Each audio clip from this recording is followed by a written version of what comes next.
Hi, I'm Tom. I'm Matty. And I'm Lewis. This is the Wigan Way, Wigan's favourite rugby league podcast.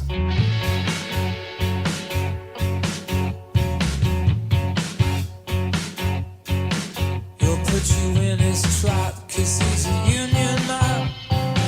He's got it all figured out. He won't care what you think 'cause he's a northern man. He's allowed to speak his mind.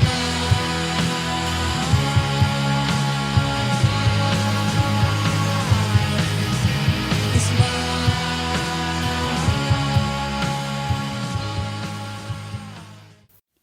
The Wigan Way podcast is brought to you by Cherry and White Pins, a local Wigan Warriors themed pin badge company with a variety of Wigan ranges. You can get free shipping on all orders when you use the code THEWIGANWAY, that's The Wigan Way, all in capitals, at checkout. Thanks to them for supporting the show. So, thank you for joining us this week on the Wigan Way. It's another really special episode because we're going to make another trip to another final, Old Trafford, next Saturday. I can't tell you how happy I am. I actually can't wait for this week at work to be bouncing around, ready to go, get yourself to a big final. So I know I'm going to ask how you are, lads, but I'm pretty certain I know the answer to it. Yeah. So how are you doing, Matt? Absolutely brilliant. I think this team deserves it, and you always want to see teams get what they deserve, and this group of lads deserve to go to Old Trafford, and we're just following them. I'm not going to say we deserve to go to Old Trafford because every team's fans are equally deserving of that, but these players certainly deserve the trip to Old Trafford and a chance to finish the season off with a bit of glory that has never really been seen before. Yeah, 100%. It's nice to be back on the podcast. I missed the last couple of weeks, so it's nice to be back talking with you lads. Yeah, you said you can't wait for the weekend. What would you say? I can't wait for the weekend to be over. Yes. And then I know that I'm going to Absolutely. Old Trafford at the weekend, is how I would word it. Yeah. But yeah, we'll go from there. But like you said, I 100% agree, mate. These players they've done us proud this season, and yeah, it's good to get to finish it off with a chance to cap it off and keep all 4 trophies at Robin Park. So yeah, Well, of course. One of them's gone. The trophy's gone. Well, yeah, Super League trophy's gone. Trophy's gone. It's to bring it back to Robin Park. I've just seen the trophy table. The end of season dinner is a bit empty because the Harry Sunderland trophy's gone and the Super League trophy's gone. Well, we've still got 4 on there, so Yeah. we've got Lance Todd and the other 3 that we've won recently. So I think hopefully we can make that 6 again. Yeah. Pretty soon. Well, should we dive into this game then, lads? Yeah. Obviously, a 38-0 win over the Leigh Leopards. Leigh Leopards in the Battle of the Borough. Not really a battle anymore. It's so one-sided. Semi-final Battle of the Borough. It's so one-sided. I mean, it's 7-0, isn't it? The Battle of the Borough now. Somebody stop the damn match. Throw the trail in. We've got to. Is that why Beaumont ran on at the end with He's throwing the towel in, yeah. towels? He's throwing a leopard print towel in. But before we go into the game, I've got to talk about how it was beforehand. Yeah. Because, I'll be honest, I was a barrel of nerves. We all were. I mean, it's a semi-final, and we all were a barrel of nerves. Last year we were nervous because when we were playing Hull KR, and the team obviously settled those nerves early doors. We did again this time, not quite as early, but yeah, we were really nervous. I think we were in the pub before the game, and it was just a sea of leopard print.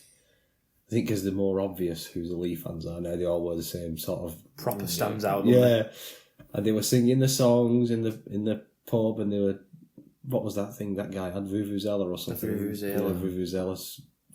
Never hit a beat. Tooting that out in the pub garden. So yeah, I was a little bit nervous. I thought, I'm always nervous when I see the away end full. It's a generous away end, isn't it? Yeah. The Brick Stadium's a generous, 5,000, 4,500. Generous. Unless you're Adrian Lamb, who was complaining that if they went to OKR, they'd only get 1,200. Well, but they're not going to OKR. No. So that's what I mean. Is we have a generous away end. But that was his complaint, that if they went to KR, they'd only get 1,200. Well, that wouldn't be. Would that be fair? Well, I don't know. Get a home final, and you don't have to. And also home finals don't happen anywhere else in the world, apparently. They've been better off than Warrington were, for example, because they were given a larger allocation. And whenever I see that full, I think back to the Leeds game, in fact, both the Leeds games, and the Salford game. The playoff semi-finals were, we kind of wrestled for the first half, and then the second half they were playing towards their own fans and just dominated us, and it felt like their fans were willing them on. The big difference this time was the South Stand matched and the East and the West Stand matched that energy from the Leigh supporters. They matched their energy. We've had playoff semi-finals with 9,000 people on in the last 5 years. 9,000. And yesterday we had 20,500. So that tells me ticket prices haven't changed. No. Time of the season hasn't changed. What's changed? The setup. What's changed? We were still getting home semi-finals. The setup. But something's changed. And it's changed for the better. It's the setup. The brand of rugby. It's the attitude around everything. The connection to the fans. Like, I don't think that gets talked about enough, and it's talked about quite a bit. We talk about it, don't you? And Chris Ruglinski and Matthew Peake deserve all the credit in the world for this, among others, obviously. But they're going to be singled out here. They deserve all the credit in the world for reforging that partnership. You've got to call it a partnership. It's a special club, it's a special town, and there is a partnership between the two. They've been working on match day experiences a lot, haven't they? Yeah. And the last of the introduction, and they kept constantly adding to the fan zone before the games and after the games, and upgrading that facility. The recent fireworks and laser shows that have been put on.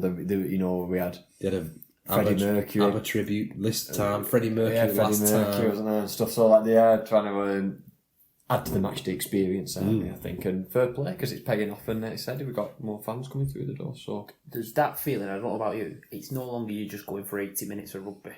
It's more of an event now, and maybe that's because it's a playoff game and it's coming towards the back end of the season. Everything starts picking up. I don't know, but even early on in the season, going to the fan village for an hour and a half beforehand, and then staying after for half an hour. Do you not think even the away days are a bit more like that?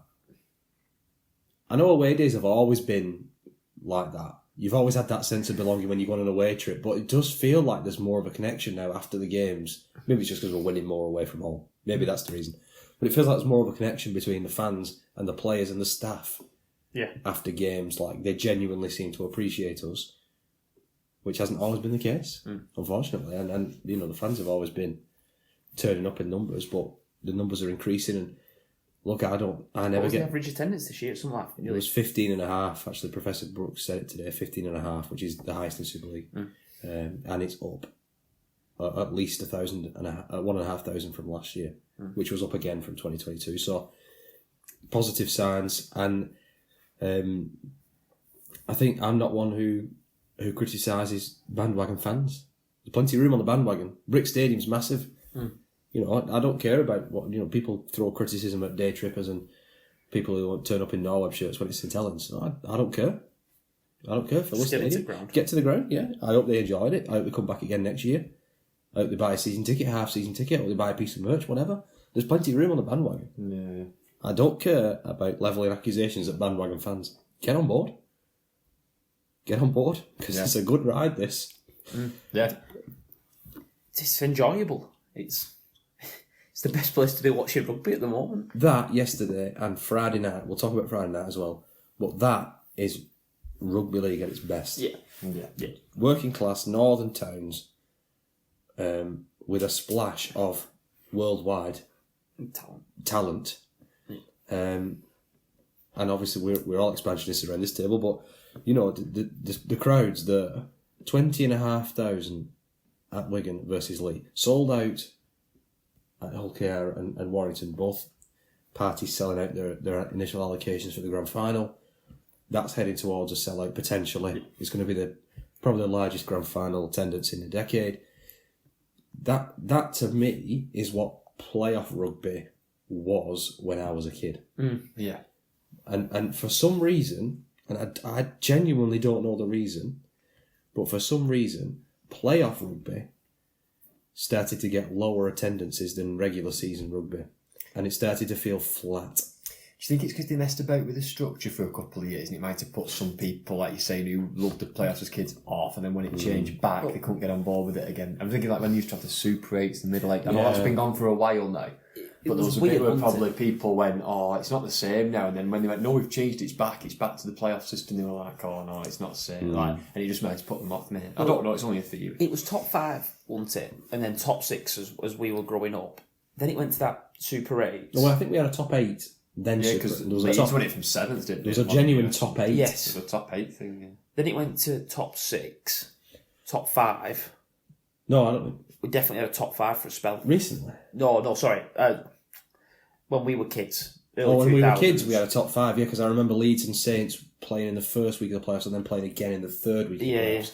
And then again in the 5th week of the playoffs, or something like that. It was weird. But that felt like the very top. You had the elite of the league. And if you were to win it from 5, you had to beat everyone pretty much. Away from home. Away from home. That top 8, well, you've just played 20... Was it 20? It would have been 24 then, 23, 24. It weren't loot fixtures. No. But your points didn't restart. It wasn't like you had 7 games to see who was the best 4 out of them 8. So then, your team in 8th were potentially 10 points away already. So that made it feel flat. And you're basically jostling between 4 teams to try and get in. Yeah. The top 4 to then do the playoffs. This was a Super 8s. Yeah. Then there was that club call. Club's call, yeah, that was a farce. Was that for the 8?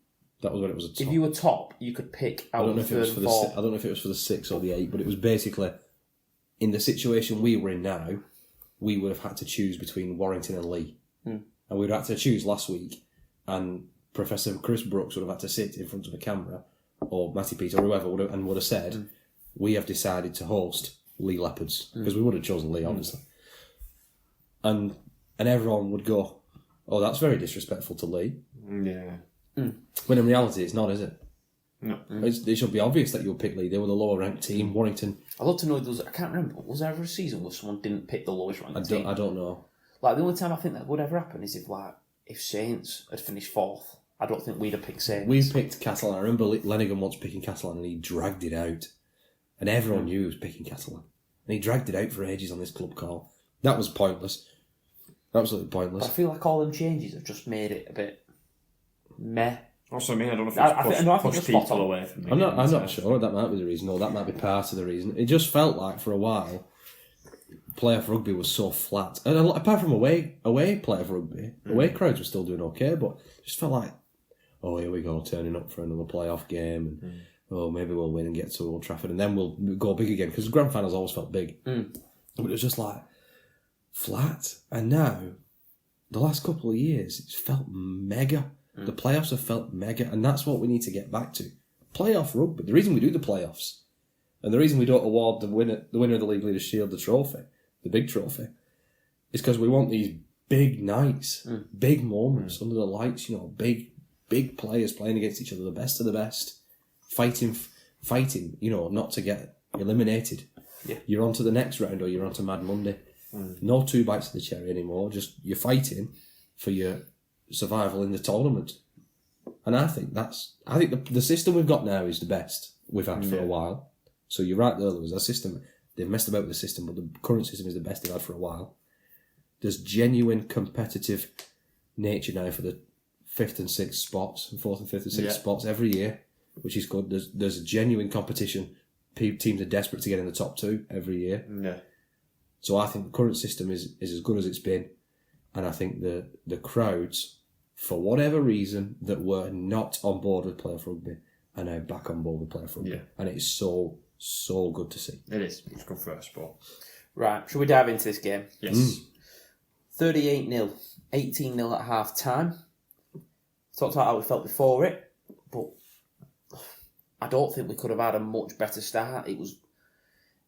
If you'd have told me 18-0 at half time, I'd have snatched your hands off, and I don't think there's anyone who wouldn't, really.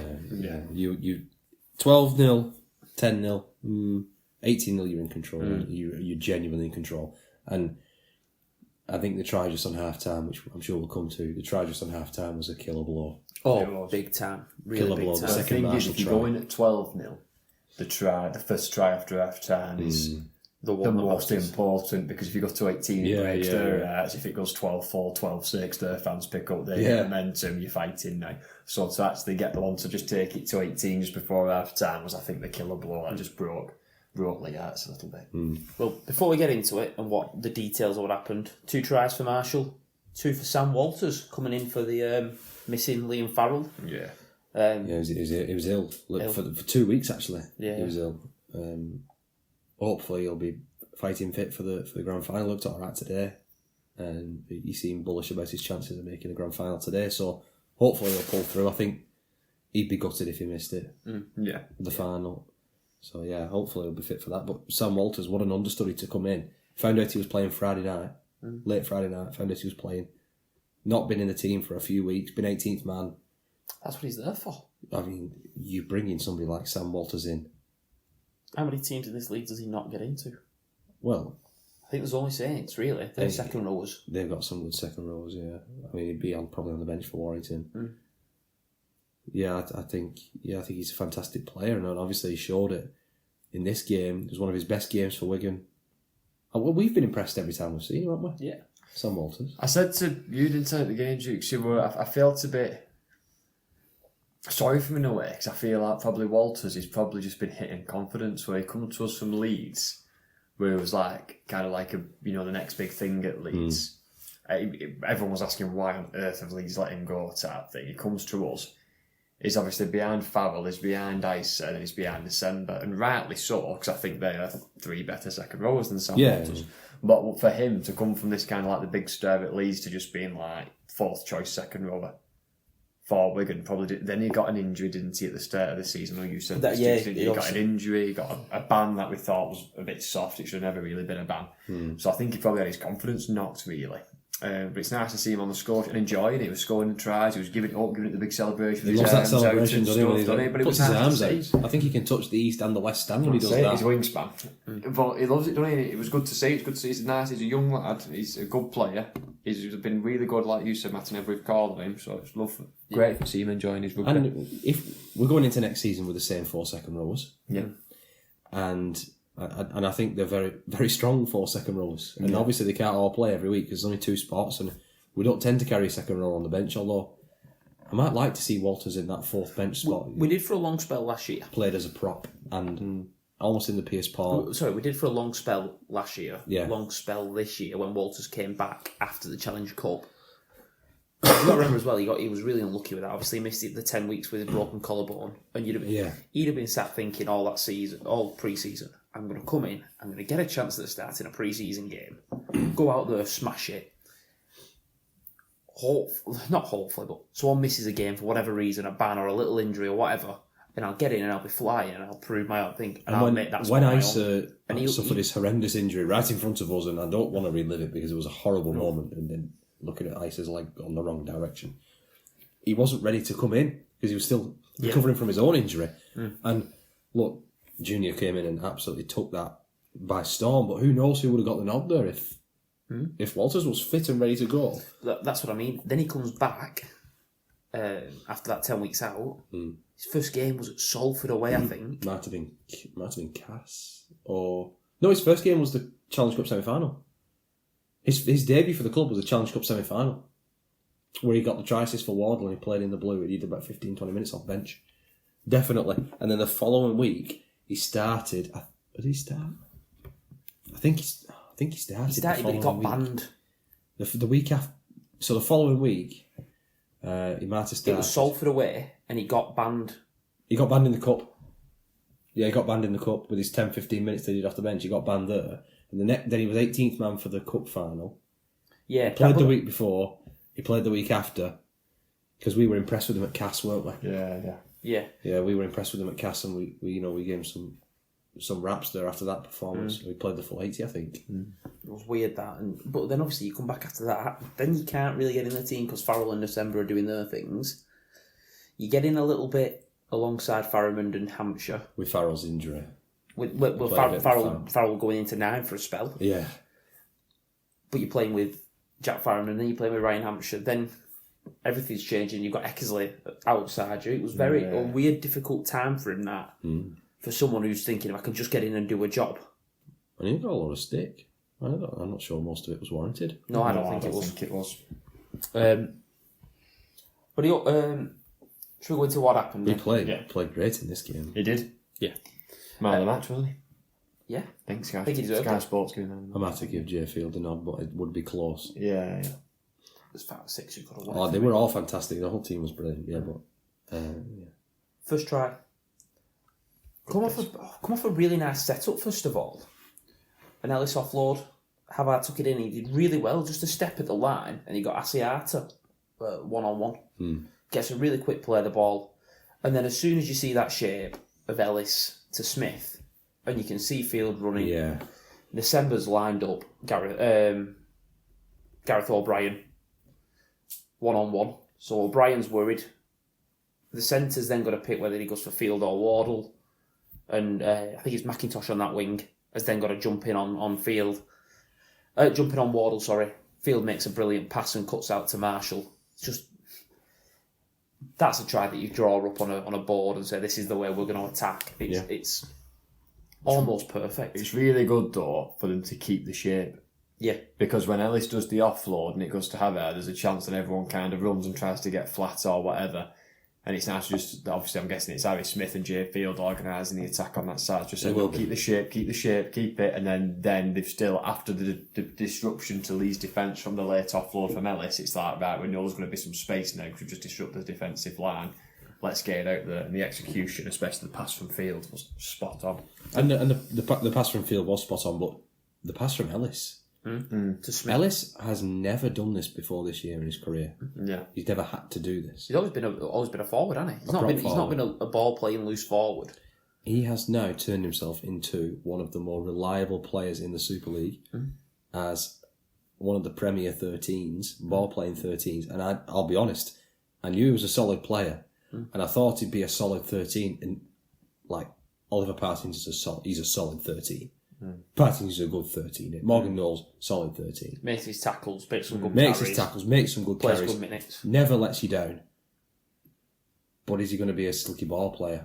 I didn't see that from Ellis, and luckily he's proved me wrong. I thought he's been absolutely fantastic. The weight of that shirt, 13 for Wigan, we spoke about before on this podcast. The captain of the team, without Farrell, for me, I mean, I don't remember a permanent captain that hasn't been from Wigan. Because when I first started going to Andy Farrell was captain, and after him it was Lockers. Yeah. But I think Trent Barrett might have been technically captain for a bit. But I remember the permanent captains being Farrell, Lockers, Farrell. Tommy did that season. Tommy and Farrell did it together. Tommy and Faz were co-captain. Because they both, at 2022, they both lifted the trophy, didn't they? Yeah, they did. I think they were co-captains. Yeah. I think my whole point is, I say that to say that I think Ellis is going to be the next Wigan captain. Yeah. Yeah. That's my feeling. That's where I go with it. When Liam Farrell does decide to hang up his boots, if Cade's still around, I think he'd be my next captain. Yeah. And I can understand there's plenty of candidates there. But for me, I think Cade Ellis would be my shout for the next Wigan captain. I don't think anyone could complain at that. And I think he's the perfect vice captain now for Farrell. Obviously, Ice is vice captain in it, but we've not had Ice since whatever date it was in April or May. So, yeah, I think Ellis is a good choice to be captain in this game. Second try. Sam Walters gets his first of the game. 17, 18 minutes into the game. Comes from a Havard play of the ball. Lands on his front. Gets us a quickish play of the ball. Havard again. Ellis, first receiver, gets the ball to French. But before that happens, I want to mention Luke Thompson on this. He absolutely commits to this dummy run line. It ends up being that. But live, I thought they were just going to give it him short and take another settler and set up. Because he absolutely comes barrelling in. And Ollie Holmes, the left second rower, comes 5 yards in to try and help with a tackle. They play outside the back. And then French, Walters, Kieran and Miski are running at 3 defenders. And that's almost game over immediately. Yeah, it is. But Ellis gets the ball really nice to French. French just tries to draw Lamb. Once he gets him interested... This is perfect, isn't it? He runs through. Sam Walters. You think longest arms ever. Well, yeah, it still took some finishing, but think about if you're the second rower, Lewis, you'll know this. If you're the second rower and you're running a good line like that, you want the ball perfectly timed, and that was perfectly timed. Yeah, 100%. You got the defenders interested, but you've given a bit of space there for Walters. 100%, yeah, and it's like you said, it's the commitment of people around you that makes the holes for you to run in, because it drags defenders out of positions, or every second rower's dream, it leaves you one-on-one with an half-back. There's one thing second rowers love doing, it's running at half-backs. It's what they're born to do, yeah. It's running at half-backs. So, and on this one, they tried to, and Ollie Holmes tried to... We tried to rescue help out a little bit, didn't he? But like you said, too long in the arms there for reach over, so cracking try from Walters. And that takes it to 10 points to 0. Obviously, Kieran missed the first kick from Marshall right on the touchline. When was the Abbas? Well, we're just going to mention that Abbas obviously Try gets save a lovely intercept. But I want to go a couple of seconds earlier, probably 15, 20 seconds earlier. I want to talk about Field in this. Field makes he comes into the line and makes a very good one-on-one tackle on, I think it was Asiata. They then play to the right-hand side, our left, to Marshall's wing. And from the ball going, Field gets on his bike and tackles Darnell McIntosh on the wing. And I just think that's so important of your full-back. To one, get in the line and make an extra number, make a brilliant one-on-one tackle, and then sprint 25, 30 metres to deal with an overlap and tackle your opposing winger. That's phenomenal. I don't think you see any fullback in the league doing that. I get the hype for Dufty and for Wellesby, and but there's no fullback I'd rather have than Jay Field. No, I genuinely think he's the best fullback in the comp, and if not him, it's really close between him and whoever it is. I think he does so much underrated. When he's missing, you realise. When he's not missing, you don't realise how much work he does organising the defence. He runs so much in a game. Just that exact point about him organising the defence. Wasn't that what Pete said when he was missing? French said it as well. French said it as well. But Pete did say it when he was missing. French said it yesterday. Eckersley went to full back for a spell, and he went, it probably messes up a little bit defensively because of how much Jay does and how much he organises. Unseen. And there's times in games you hear it just goes silent for a minute because nothing's happening. And you can just hear him barking orders. He's so loud and so dominant. And he's got such a good rugby brain. But yeah, sorry. He's always in the right place, isn't he? Yeah. I just wanted to give him credit for that because it was phenomenal. And they got a bit of momentum in this game and made it 10 points. They got their only 10 points to 0. Yeah, they got their only big chance of the game, I think. Yeah. At 10-0, where they went right to left, which is the want to do, and Miskey was reading it. And yeah, we were lucky, but he put himself in the right place and defended it well. I originally thought he was just going to knock it down and they were going to get another 6 tackles, but for him to catch it and get us up the field, get us up the park, and win us that was what won us the 2 points, wasn't it? For being offside. Was offside. For him to get us up the field there, and I know he didn't score, and certain players in his position would have scored, but then also certain players in his position would have conceded the try in the first place. Not made the meters that he could make. Yeah, exactly. So he's a good addition to the squad. He's not as good as everybody else at that, but he's better than everybody else at other stuff. Yeah. So he's a good addition to the back line. To add to that, it was interesting because at the time I thought Latelli should have got himself because he got slightly on the outside. I don't think Latelli did anything wrong. And when I actually watched it back on the game, he ends up being like in touch with 2-3 metres to go. And I know he would have dove or whatever if he had the ball, but I actually ended up still pushing him into touch. Yeah, Kieran read it well, and Miskey read it well. So that's their pet play, isn't it? Yeah. Usually to get Charlie, but it would have been to try and get. With mentioning Hardacre out there. Did you think he should have moved Amila Hanley out to the wing? Well, when the team was named, we thought, didn't we, Lewis, that it would be Hardacre in the centre, Hanley on the left wing, but that's not what Wardle had a field day against him, didn't he, down here, when they picked up an injury. Against Zach. They picked up an injury in the back line, and Hardacre ended up at right centre. We had a bit of a field day. But that led to the 2 points. Obviously, I mean, Wardle had a field day again, so... He has a good field day every day. 2.5 minutes to go. Kieran had a really good game, good carry, but gets tackled just short of the line.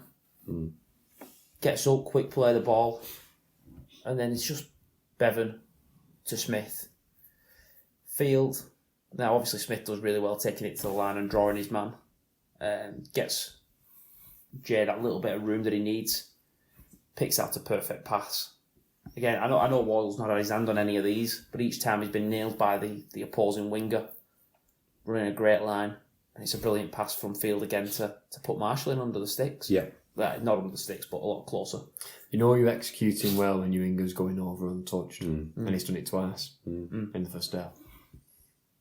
Yeah. To go over just completely untouched, do a couple of steps in and make the kick easy. He doesn't need to dive into the corner. Doesn't need to dive in, no fancy finishes, and that's when you know you're executing well. Yeah. When you're going over untouched. There are times that you need them big finishes. Oh, yeah. Oh, yeah, There are. But when you have to really work hard for your try, but you're executing right. Lewis is bang on saying that. You're executing, you're numbering up right, you're setting up right. Your dummy runners are doing their job to bring the defensive line in, everything's commit bodies crisp. to create that space The on the pass isn't outside. perfect. It's not behind him. It's not above him. It's not too low.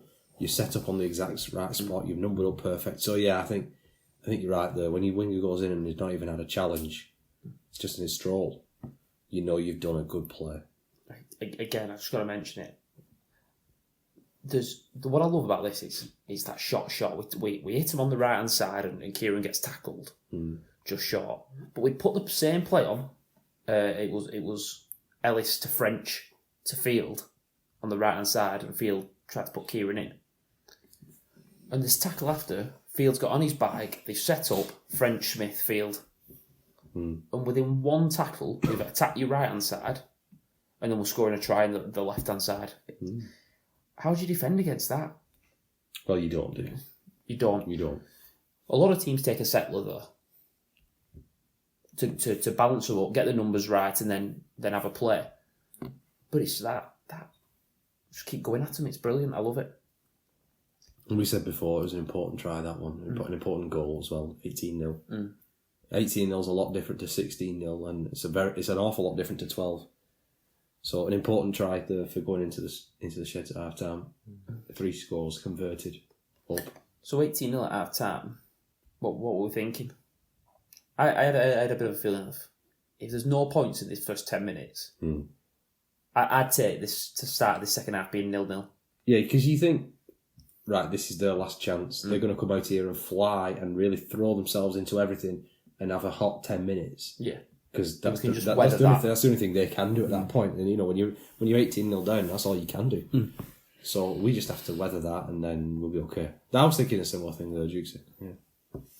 Yeah, similar thing. Just my kind of big thing was just stick to the process. Don't get carried away with the occasion, or get a bit too. And I knew kind of like obviously with Matty Pete and the coach team, they'd do that. They get them in, they calm them down. Stick to the game plan. Here's what we're doing well. Let's stick to it. And go out for the second half and start well, essentially. And we did. Did we ever? And what was it, 97 seconds before Sam Walters scored? First real attacking set of the second half. And this time, he went in untouched, really. He did. Yeah. He didn't need a big stretchy arms this time. He just walked in. But this is it. Bevan French, obviously, he goes on to score one of the best tries I've ever seen. And we'll talk about that in a minute. But this is him being a proper number 6. Yeah. Gets on the outside. Leeming gets in the ball. He picks the third man in, picks his next defender, and just draws Lamb just enough. And then just such subtle hands. We've all seen him hit the big cut-out pass and hit Miski or hit Throw a Kieran. huge dummy and go himself. Yeah. But to just drop him in, and if you actually Strike look that at second rower and just give the ball to your second rower. Centre sticking on centre, winger sticking on winger. well, that's it. Latelli and Hardy. As soon as he commits that second roll, there's a hole there somewhere. It's a 3-on-2, just pick the right pass, and the right pass was the short one this time. Well, that's it. Because Bevan hits that cut-out pass quite often. He often misses his second rower. Uses them as a bit of a distraction. But because of that, Latelli and Hardacre sit up against Kieran and Miski and don't slide in. Yeah. Like they've done on Marshall's wing. And Walter's But cousin. if they did that like they did on Marshall's wing, you just think Miskie's scoring, don't you? Yeah. Because you back Bevan to make the right choice. It's mad. Like last year, we were still having comments just weeks before the grand final saying It's only really the Catalans game. Bevan's not a 6. I remember Hull FC at home. Bevan's not really a 6. You know, it was right up to that Catalan game. People are still then commenting saying, I don't think Bevan should be at 6. I think it should be Jay at 6 and Bevan at 1, or Cade Cust at 6 and Jay at 1 and Bevan at 2. And now he's showed, well, he won Man of Steel in the end, but he's showed this year how good he can be. And it's just because he's picking the right pass more often than not. Yeah. And he's learned the position. Yeah. He's like, we gave credit to Cade before. Bevan's learned that position. Yeah. And he's still the best player in the league for what he can do unstructured. Yeah. I'm going to say He's still the best unstructured player in the league, but his structured play's got a lot better. Would you agree? Yeah. Yeah, 100%. Yeah. And his defence is I think he's a very good defender. He's an underrated defender. Yeah, I think he's obviously, when he kicks for himself, he's very good. But I think his kicking, his intelligence, just putting little kicks in behind, turning teams round. The kick is he put in that just drops in front of Moylan. Yeah.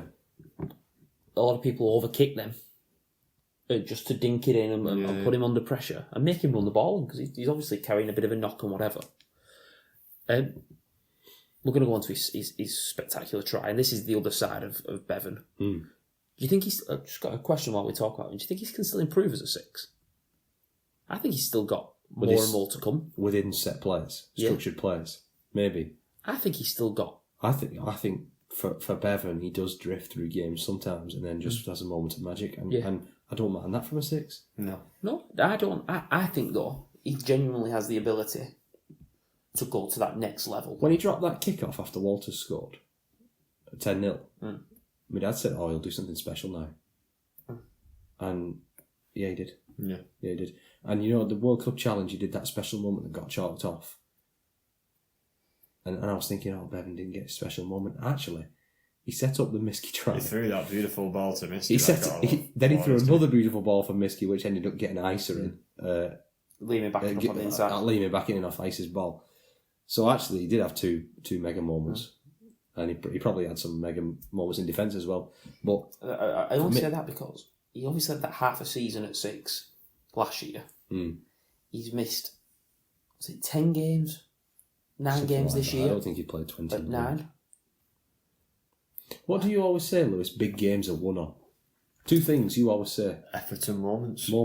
Moments with Bevan French, innit? Yeah, it is. Moments. And I won't be surprised if he has one next week. Yeah. Because I was just about to say, one of the best things about Bevan, yes, we can talk about his skills, his natural athlete, how he's quick and explosive and everything like that, but the mentality. He's a winner. He's not scared to do it on the big occasions. It's not like he goes, right, okay, big game, I just need to do the basics well. There's, the simple little pass here, just go through the motions, have a 7 out of 10 or whatever. He's constantly just thinking, right, I want to make something happen here. I want to create a bit of magic.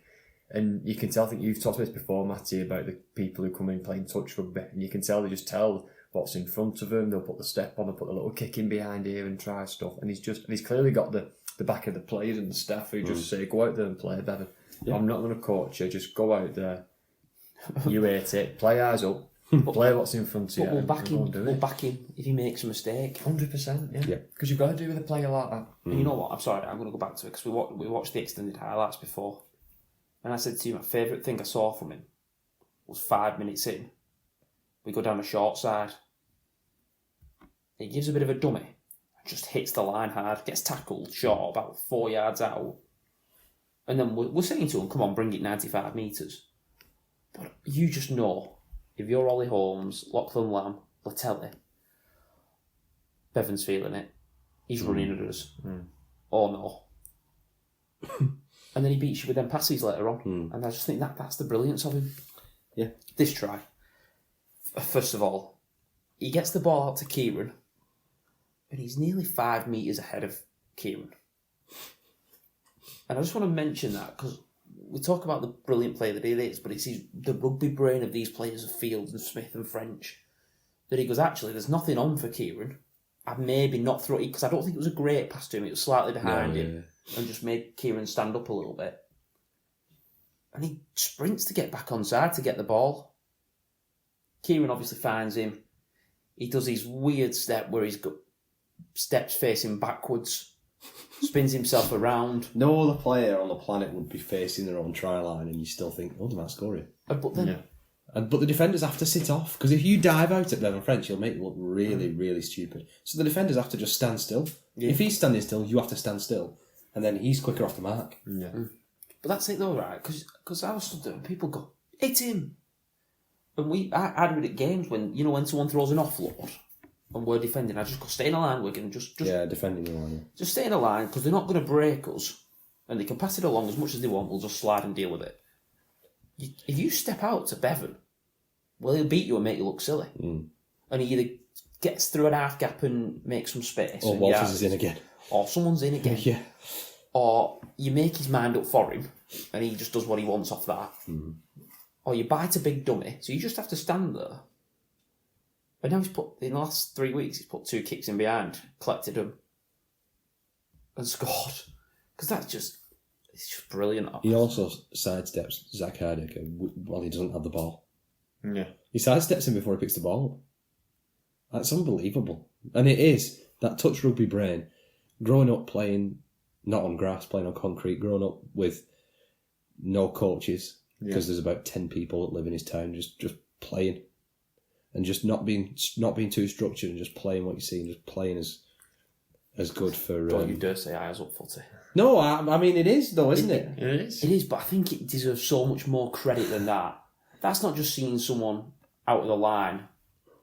No, kick. Eyes up is you see someone make a read and you change what you're doing. Yeah, and Bevan's not. You've still got to have the the skill to execute there was what you want to do. Absolutely nothing on then. No.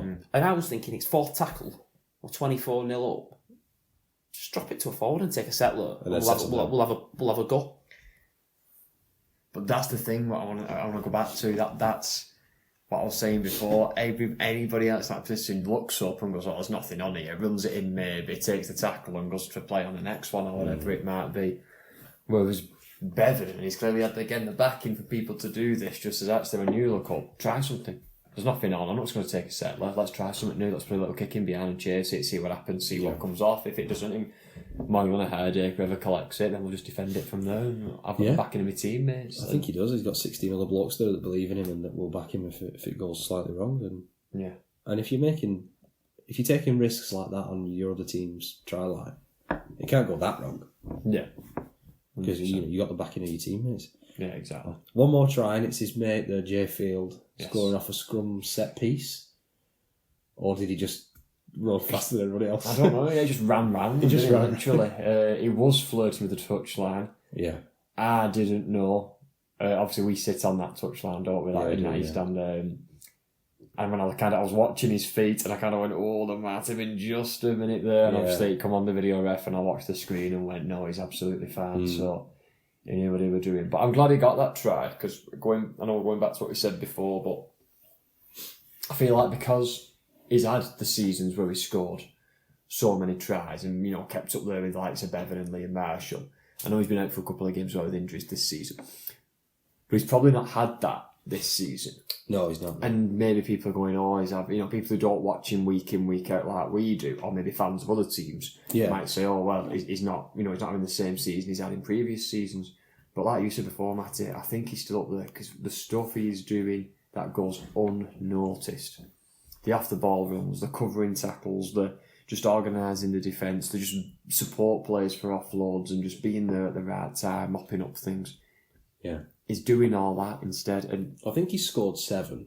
Oh yeah, he's set loads up, to be fair. And he's set up 21. Yeah. So that's in 23 games. That's very good numbers. So it's good numbers. And but we used to see him making breaks and scoring tries from his own earth, maybe, and people don't see that this season and go, "Oh, he's having a quiet season," and he's not. Like you said, I still think he is one of the best fullbacks in the league, and he's the defensive key for the other team every week because you know roughly what he's going to do. You can't really zero in on Bevan because you don't know what he's going to do.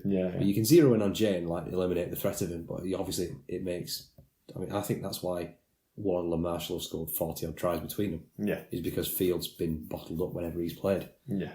And so I do think Field deserved that try.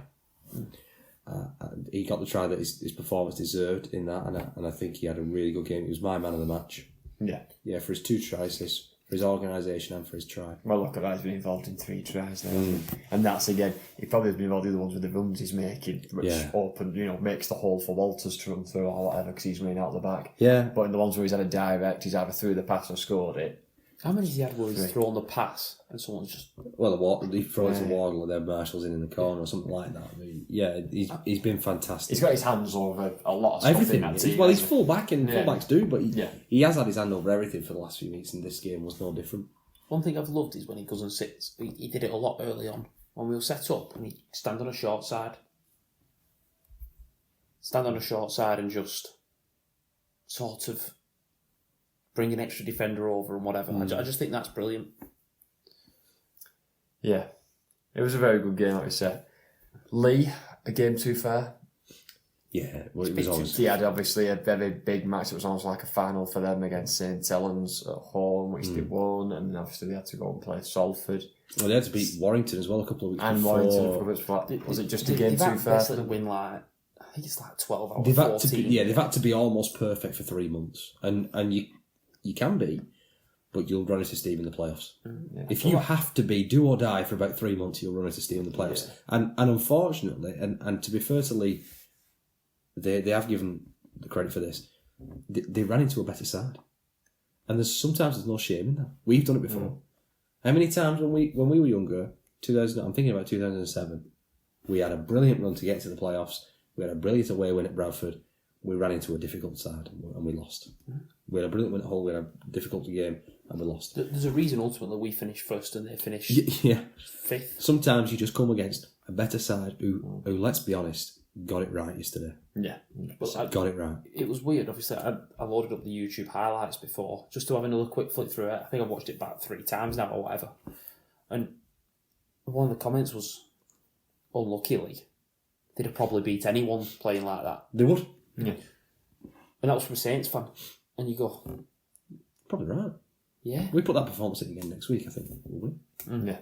And I do genuinely think that. And so maybe they have been unlucky, but also you're going to get that when you're going away to the top team. Yeah, 100%. You are going to get that. And for Leigh, it was one game too far, but I also think if Leigh put in one of the better performances, then they still would have... I don't think they were that bad. But it's like what Salford did the other week. When they came to our place and they rested everyone. Pretty much knowing that they could have played the full strength side and lost anyway. So Wigan got it right yesterday, and Leigh couldn't hold a candle to them. And sometimes there is no shame in that. We've been in that position before. Yeah. Sometimes you come up against the juggernaut, and that's what they did. It was a game too far, though. Yeah. But a good season again. And we'll talk more about the season as a whole another time, but another decent season. Yeah, definitely. Right.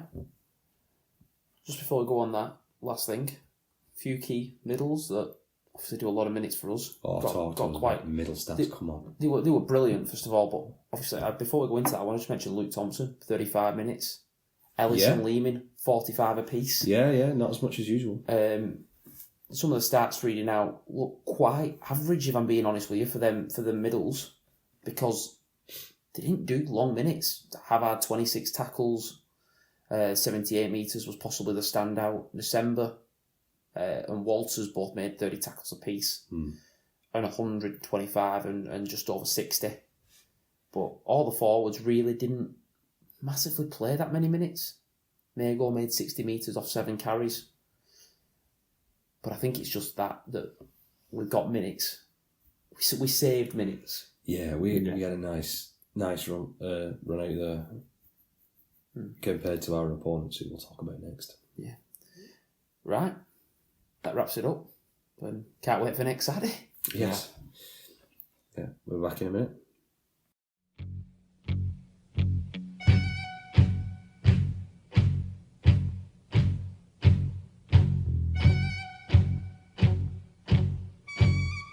Welcome back, and it's time for our set of 6 now. The first 3 tackles, as always, are going to be eye catchers, and I'm going to go to Lewis first for the first hit up with your eye catcher. What's caught your eye in rugby league this week? What's just caught my eye, Matty, is something very unusual has happened where a ref is getting applauded on social media. No, that is unusual. That is unusual. It is very unusual. We'll talk about it a little bit. The second semi-final it had a lot of controversy with referees' decisions, but we'll come on to that in another game in Liam Moore and his performance. But Chris Kendall has got a bit of plaudits on social media for how he refed the game yesterday, and I think that's rightly so. I mean, it is easy, I think, to ref when there's clearly one more dominant side type thing, but there's a lot of people saying he let the game flow. He didn't make it all about himself. No. And yeah, he got a lot of plaudits, and I thought fair play, well deserved. You know, the thing about letting the game flow, you're absolutely right. And it does tend to be this time of year where people say, oh, playoff game, he's let the game flow, he's not made it all about himself. What you just said, why don't they do that all year? I think they need to trust the two teams on shore. Yeah. You need to trust that the two teams on shore can deal with the pace and the intensity. If you do let the game flow, you need to have two good teams. Yeah. If you have one good team or you have no good teams, you will not make a spectacle if you let the game flow. Yeah. You'll make a drubbing or you'll make just so many errors. Because you had two decent sides yesterday, and because you always tend to have two decent sides in the playoffs, you can let the game flow a bit more. Yeah. And that's why the argument of let the game flow all year round, which I would love, I don't think we're there as a game yet. Yeah. We haven't got the player pool to be there. Hopefully one day we will have the player pool to say, we've got strong enough teams from top to bottom of this division where we can let the game flow and we can put on a spectacle. Yeah. But yeah, you're right, he did have a good game. Easy game, because like you said, when one side's on top, it does create an easier game, and there wasn't very much controversy. There wasn't any bad tackles or anything like that. No. So I think maybe we might have seen a yellow card for the tip tackle if it was regular season. Yeah. Maybe, I don't know. If it was one-on-one, it might have been a tip tackle and yellow card. But yeah, I think he had a decent game. Yeah, I think so. Tom, what's your eye catcher?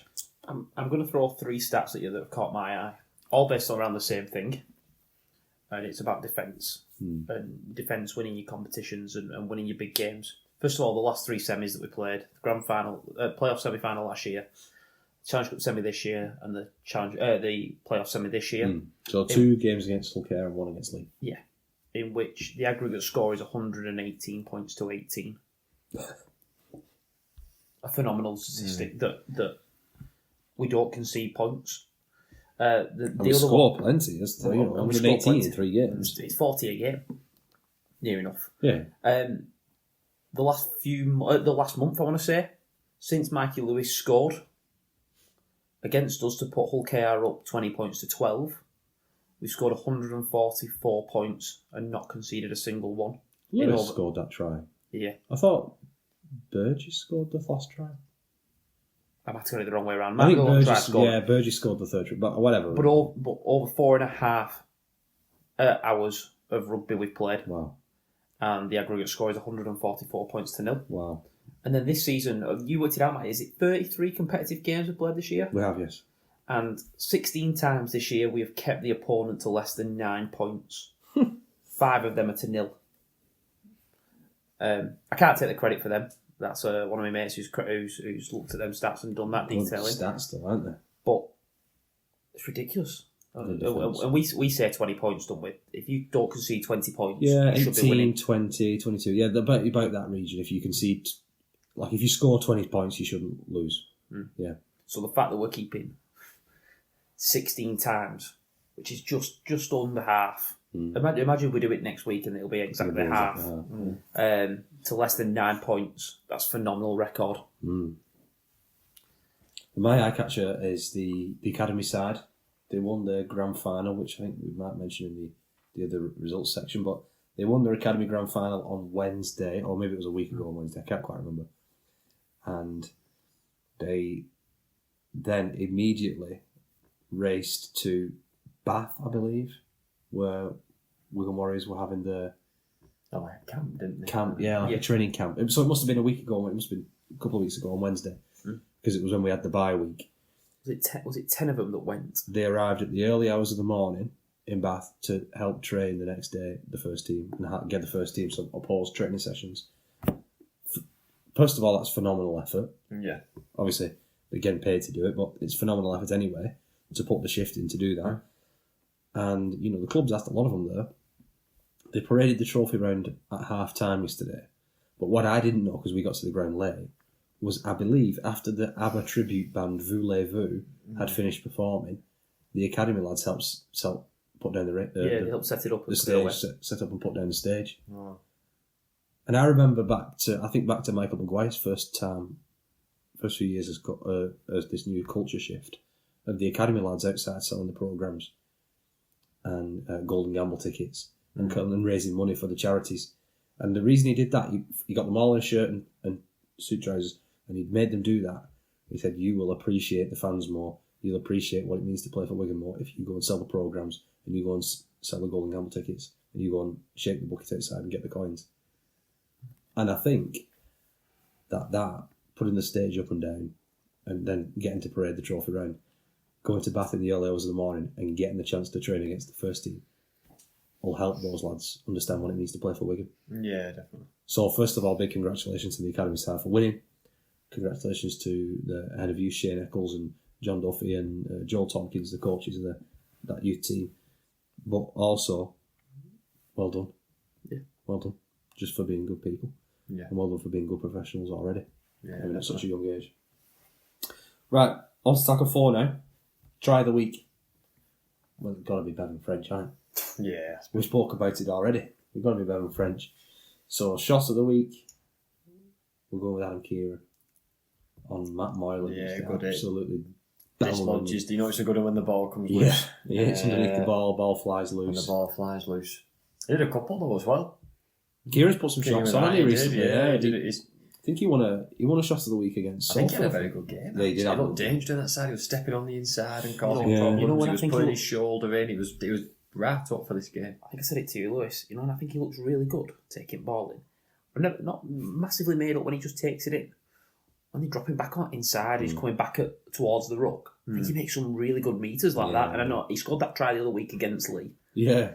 But that run where he's going back against the grain or whatever you want to call it, Yeah. I think he looks really, really threatening and makes plenty more meters that way. Yeah, he does. Where some of them make it better just running it straight in. Final tackle, last tackle. The player of the week this week is Liam Martin. Yeah. We're going to talk about the NRL Grand Final in a bit, but Liam Martin was absolutely immense. He was everywhere. It was like there was 3 of them on the field. He set up a try with a kick chase where he outjumped the fullback. He put in some brilliant tackles. He ran a lovely line to score his own try. He was a Clive Churchill medalist, which means man of the match in the final. And to me, it was an obvious choice.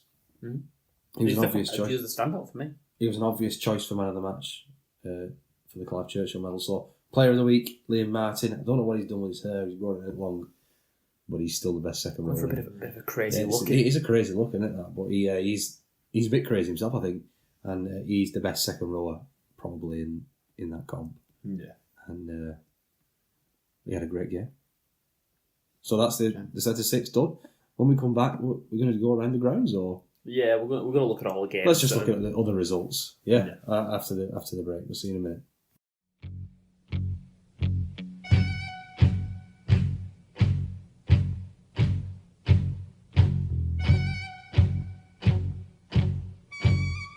So we're going to go around the grounds now. We've got a few games to talk about. It's going to be a little bit more worldwide this round. So we're still starting over here. We're going to go to Hull KR Friday night, the other semi-final. Hull KR take on Wire. It's a really close game. And it was one of them that it got to the last 20 minutes and didn't know he was going to win or whatever. My thought was, I'm just glad it's taking so much out of him. Yeah, That was the first thing I've got to comment on. it that did take from a lot out of both sides. From a Wigan perspective. I thought it was Warrington's game. I thought they had the game there. They had the game won several times, meters wise. Well, I was going to ask you this, because obviously Hull KR win 10 points to 8. I think Wire were the better team. Probably, yeah. I think Wire probably edged it. And that's pretty good to Hull KR to win a game when you're second best. But I just think Warrington had more meters in them. Looked a little bit more threatening. Williams looked threatening. I don't know about Warrington looking that threatening, but Williams looked threatening every time he got the ball. I think you don't think Williams was like every time Williams got the ball, you don't think he was going to score or set somebody up. Yeah, he's that kind of player, isn't he? He's got that magic ability. And he It looked was a like weird game, this one, because it was like, I don't know, besides one of Matty Ashton's tries, Mm. the others really were quite... Maybe like saying about in Wigan, they put like nice moves on, they executed really well. Like we had 2 scoots from 9. One where Batchelor just runs those a dummy and I just get up. Yeah. If Wigan would have seen those tries, I'd have said they were soft. Do Yeah. you know what I mean? And there was only one with Matty Ashton where they put a nice move and he went over in the corner, and I was a bit like, that was a good try. But from the others, I thought they were quite soft tries to concede in the semi-final. Got to agree with you there. Yeah, I'm with you. Great for KR though to win a game where Lewis and May didn't particularly play that well, and they still won. Yeah. You know, it's good for them. Well, it's a great thing for KR, isn't it? We've been talking about them building on the field, off the field, what they're doing as a club. They've recruited well. Willie Peters is doing a fantastic job, and you know they got to a Challenge Cup final, and they just deserved it. They got to the grand final. Got to the grand final now, yeah. You know, this is the fans. You know, it was a little bit before Matty. All the fans deserve this. I think as a club, they deserve the opportunity to get there as well. And what they've been doing, they've been building, they've been doing good things, and this is the reward they get. They get to see what they're made of now at Old Trafford on the biggest stage of them all. Definitely. It's going to make for a good final next week. 10 points to nil at half time. Tries were Burgess and Batchelor, Mikey Lewis converted. Wanted to come back, 2 tries from Matty Ashton. Thewlis missed both kicks. I tell you what, Matty Ashton, we spoke about him last week, but he has had an incredible year. Yeah. And he's turned himself into a great winger, like a brilliant winger. You know, More all round, like you know, he's more all Yeah. round. He's more of an all rounder now than he was like a good finisher and a speedster. He was always just not being quick, wasn't he? Yeah. But You know I who think we're he'd be comparing to? Tom Johnston in that. Because then he came in, he was quick and good finisher and whatever, but I never thought he had meters in him. And could work hard and, Yeah, it's a good comp, and do whatever. actually. And I think Ashton's now developed that. He's still got a little bit way to go, But I think he but I think he's now a decent meter maker. Oh, yeah. He could become a great meter maker. I think he's a good winger. He's a really good winger. And I think he's improved. He's not necessarily just a good finisher anymore. Just a quick. He's a really good winger now. Really good Super League winger. I agree. Now we've got to mention it. Joe Burgess's try. Get into it straight away. Might as well. Well, like you said, Ashton obviously did put a nice move on for his second try. The others were just scoot from 9. Batchelor went over with a bit of soft defence. This is really the talking point, isn't it, from this game? Yeah. Yeah. Now, Liam Moore has took a lot of criticism for this. And obviously Burgess has... In fact, Burgess has then come out after on Sky and said, yeah, I definitely grounded it with the Pinocchio's nose, which... Then he said he didn't know, which I always think they know. You know what I mean? Especially if you're doing that. If you're doing the Pinocchio nose, you know, come on, let's be honest. But Liam Moore's took a lot of criticism because of there's no way you could see it.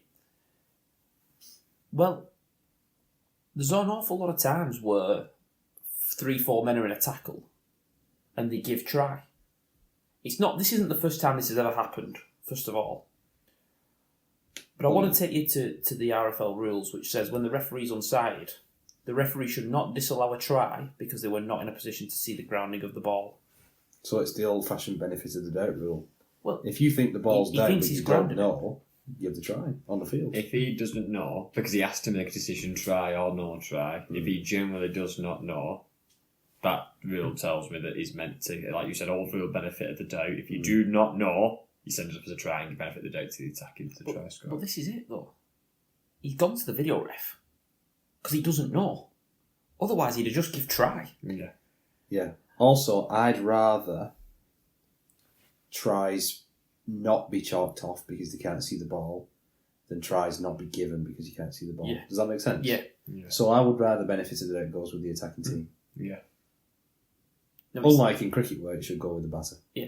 Now, it's interesting because we're going to talk about it in a minute, but the NRL Grand Final has had a try overturned today that was given no try on the field because he couldn't see the ball. No, it was upheld. Upheld, sorry. So I'm saying I'd rather the referee err on the side of try on the field. If he doesn't, didn't give no try. He gave no try on the field and it was upheld as no they try. upheld it as no try. But if he'd given try on the field, it would have been awarded. Yeah, and I think that's the way that it should be.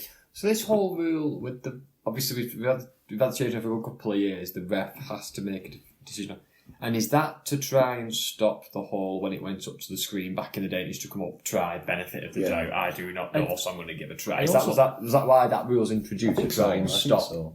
I also think there's a bit of it to try and put a little bit more. I don't want to say more emphasis, but you're refereeing the game. Most games didn't have a video ref. Remember, till this season. So what would you give if there was no video ref? Because you have to have an inkling. You have to think it was a try or a no try. Yeah. And if you end up sending 4 tries to the video ref, and going, I don't know, sort of makes you look like you have a little bit. The refs don't like being video ref. No. And I'd like to ask Liam about this if we spoke to him soon. They don't like being video ref. No. You're stuck in a box somewhere miles away from the stadium. You don't get a feel for it. You don't get any sense of occasion. You don't get a gut feel. You're just looking at pixels on a screen slowed down. You're not even in control of what angles you see. You have to ask nicely for them. Somebody else does them somewhere else. They don't like being video ref. And is it just one guy in there? You look at VAR. There's no other ref. You look at VAR. There's never 3 in there. There's never another referee to bounce an opinion off ever. Isn't there 3 in football? At least. I think so. At least 3. I think there's 5 people in the room. One of them operates the cameras. So you never get any referee to bounce an idea off. You don't have a gut feel from the stadium. All you can go off is the ref's gut feel. And that's why they trust each other with these refs' calls. I don't know. And also, just to point out, with football, and I know we're not in a position to do this, but they have almost a different group of officials, don't they, for the VAR? So you have your match day referees and a group of VAR officials, don't they? So they almost don't interact. It's not like you're training with them every day and working with them. Oh, do they not? No, I'm pretty certain. I'll have to check it. I'm certain it's I thought the VAR people were just refs who No. had ref the night before or something like that. I don't think so. But ideally, that would be the way that it is, because sometimes it's your mate, though. Like, they all work together. They all know each other.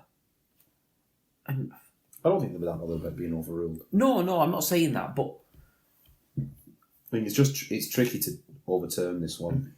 I think on balance, within the rules, they did the right thing. I can see why it's frustrating for Warrington supporters and Warrington officials and Warrington players, because Burgess has come out and mocked it a bit by saying with the Pinocchio thing that he did. that's the bit I don't like. By the rules, I think he probably has to give try, even though I'm not sure he scored. Well, a couple of pundits apparently turned around and said that the process, the procedure needs to change. But to what? Does it? That's what I mean. How do you solve? I don't know. You don't solve that problem. It's This. unsolvable. You can have there is a situation you might find where the on-ref goes, I don't know. The video ref looks at all the camera angles and says, I still don't know. Like, So what do you do in that situation? And the rule, I understand, has always been benefited out with the attacking team. I'd rather try, yeah. It is frustrating for Warrington, but they have to just see it as a stuff happens moment. It's just one of those things. It's Those that things unlikely things do swing back around. They'll even out in eventually. over years. If that try is the reason Warrington don't get to a grand final, they don't deserve to get. Well, they scored 8 points, didn't they, in 80 minutes? Yeah. Yeah. They missed 2 kicks. Yeah. I like this game, though. I mean, we've dwelled on this moment for a long time. I just want to add one more thing to that before we move on. There's been talk of we should move to the NRL system. And I didn't know it worked this way until today's game. But he can still say, check that, I've got no try. And when he gives try, the video ref's checking it anyway. Well, him giving a try is him sending it up to video ref with try on the field. Yeah, the only thing that we don't have is the ref just giving a try and him not being able to check it. Yeah. That's the only thing. Yeah, that's the only difference. But we do it slightly different. Going to the NRL style bunker would not change our process very much at all. It would just mean tries like Walter's second try yesterday or French's try automatically get checked. That's the only thing. Yeah. That's the only difference it would make. Oh, well, both the marshals, they just get checked anyway. They just get checked anyway. So, and they'd be cleared immediately. But yeah, I know what you mean. The NRL system isn't the answer because it's not that much different anyway. And they're complaining about theirs. It's the same problem because it's an unsolvable problem. Whatever you change it to will be a problem. I'd rather tries get awarded for that than tries get disallowed for that, if you know what I mean. Yeah. But like I was saying, we've just talked about the 3 of the 4 tries weren't very good quality, but the game was. Yeah, it was. Yeah. I thought it was anyway. I wish that game would carry on for another half an hour. I will say, I thought it was quality until they got into the final 20 Yeah, minutes. maybe. I was enjoying myself though watching it. Like it's an entertainment business, and I was entertained watching that game. So I've got to say, as a Wigan fan as well, it's sat there like you're thinking, if we get through tomorrow, we're playing one of these, I like it. and watching them batter each I other. like a defensive battle. They probably need the extra day's rest to be fair, don't they? That they've got on us. I like it. I like a defensive battle. You know. Yeah. I like a game like That's that what sometimes. semi-finals should be. They should be tough. They should be low scoring. They shouldn't be blowouts. Or you should see good defence and low scores in a October semi-final. You know what I 14th. mean? I just thought, like I said with that comment before, just when I was watching us, and I was watching the other two teams in that semi-final, and I think like comparing us to yesterday, I thought we executed a lot better. We looked flow. There was nice tries on show. There was a couple of just. I think what I'm trying to say is, if you are right, Matty, both teams defended well. Because of that, I think they will be disappointed to concede such tries with the defence that was on show. To break your line over scoop from now, when you've defended what it's like. I'm going to ask, do you think a lot of that, there was a few mistakes when they were putting the players on and it didn't seem synced up? Warrington bombed a couple, didn't Warrington bombed a couple. Okay, I didn't look great with the ball. Do you think there was such a big talk about whoever wins it down the middle that both packs aren't the most dominant in the league? So they're going to have to win it down the middle for them half-backs to play. when Vaughan only plays 10 minutes. That was very, very strange. He must have been injured. They're not the strongest pack when Vaughan only plays 10 minutes. He's pack leader. But I mean for both sides, that we're playing in a semi-final here, second v third, let's just stick in the middle, let's just, whatever. You almost go a little bit too conservative. Maybe. They were very, very, very safe, maybe. Don't know. That's the only thing that I can think about, though. We'll see. I think they've always been. I think they might have been quite wary of each other because when these two teams have met in the league, they've always had really close games and good games, haven't they?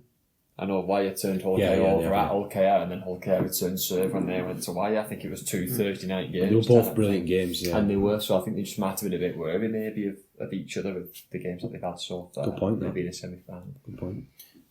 Now, before we move on to the NRL Grand Final, something that's possibly worth mentioning was the reaction after the game. Hull KR getting to the first Grand Final ever. They were really very, very visibly happy. Well, it's like what we spoke about with Catalan last year. Cass in 2017, was it, when they beat Saints? Yeah, they went to play Leeds. Salford when they beat us. Yeah. They've got to get themselves ready now. Yeah. And this is going to be tough for them. Wigan, I've seen some people criticise them for not celebrating it and whatever. And we as fans certainly are. But there's that experience now of what this week entails, the media duties, the press. I'll have it both ways. I wouldn't want Harry Smith to be jumping on advertising boards and tearing up in a conference for winning the semi-final. But also, I can't begrudge a club who's just got to their first ever grand final, who've been through a rough 10 years and been on a good rise. I can't begrudge their celebrations at all. I think they were fully warranted. It's different when we get to the final. Us getting to the final is like bare minimum. I just think now there's going to be... Felt like there was a lot of emotional energy there for OKR. And they're going to have to get that back because you have to be ready. You have to be on the line. You have to be 120%. And that's how they're going to manage that. It's going to be a new experience for Willie Peters, his coaching staff. A weird one. Obviously, Danny Maguire moved on, who's got a lot of experience of doing that. And this week, how much would they pay to have him in the coaching staff right now? Yeah. I don't know what his role was, whether he was attacking coach, wasn't he? But he's one to me that I would just look at and go, someone like him inside to help your lads get through this spell would have been really, really handy. Yeah, no, I agree. Yeah, you need leaders around there, don't you? People who've been there and done that, and you want that to rub off on the squad, don't you? And especially they got Tyrone May, who went last year, just off out him. But apart from that, they've not really got grand final experience. Burgess has been, and Hall, the two wingers. Gildart, was he playing grand final? He didn't play last week, did he? No. But yeah, that was my point basically. Yeah, they've got to relish it, and they've got to, control the occasion, and don't let the occasion control them. Yeah. And that ultimately decide on bit. We'll see that on Saturday, won't we? I'm sure that's what controls they'll the do. occasion. I'm sure that's the The message. best will probably win the game. I'm sure that's the message they're receiving. Yeah. So Right. Let's jump over to, was it Accor Stadium? It's had some names over the years. It's the big Olympic stadium in Sydney. Yeah, of course. Whatever it's called now.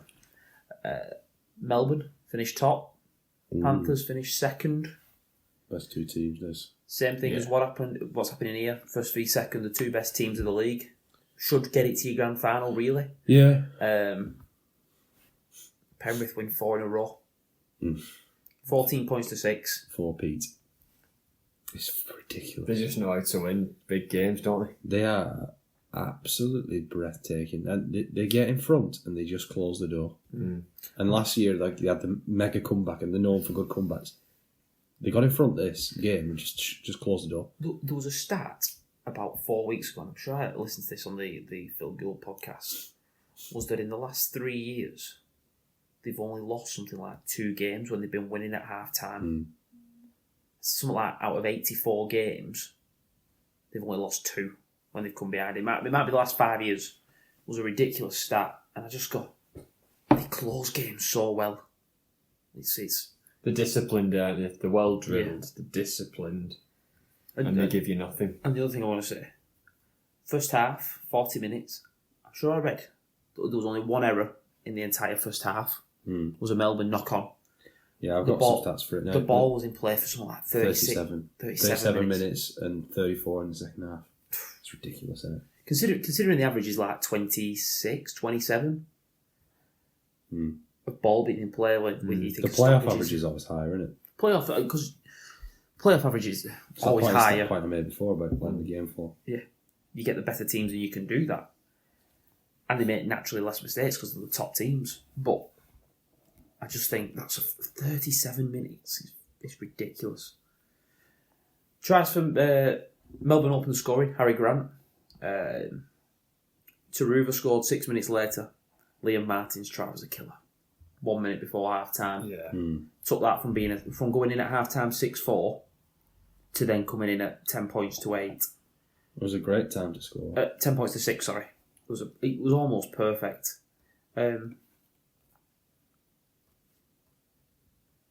Where did this side rank? Penrith?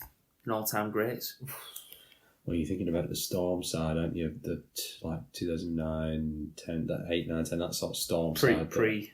Salary cap issues. Yeah.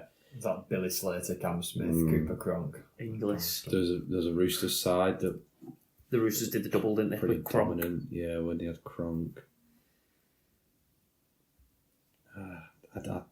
It's probably the best side I've seen, but the thing is, people say now, Taruva's leaving, Luai's leaving, Fisher Harris is leaving. Fisher Harris is to the Warriors, Taruva and Luai to the Tigers. People will say, oh, well, that's them done. They're breaking up the best team. That's them done. But we've seen them lose Matt Burton, Viliami Kickout, Happy Coruscant. Crichton. Stephen Crichton. What's the winger called? Charlie Staines. Yeah, they just lost. They lost players every year. They consistently bring them in. Just bring somebody else in. Well, at some point, it's going to have a massive effect on them. Well, at some point, they will go through at a some spell. point they'll drop off. But I wouldn't bet on it being now. No, not at all. It's just how well drilled they are as a team for me. Don't get me wrong, they have got obviously individual brilliance with Nathan Cleary and Dylan Edwards and players like that, but just the way they perform, how disciplined they are, and the fact that they give you nothing. And they will just kick you downfield, trap you in a corner, and then just batter you with defence. The only team that does that is Melbourne. Do you know what I mean? It's like they out Melbourne. Yeah. Do you know what I mean? It's phenomenal. It's a ridiculous team.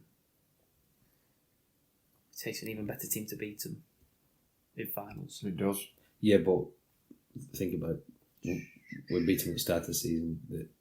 They are a machine when it comes to the end of the season. Aren't they? Yeah. Don't sell short. Already they'd come over here to win.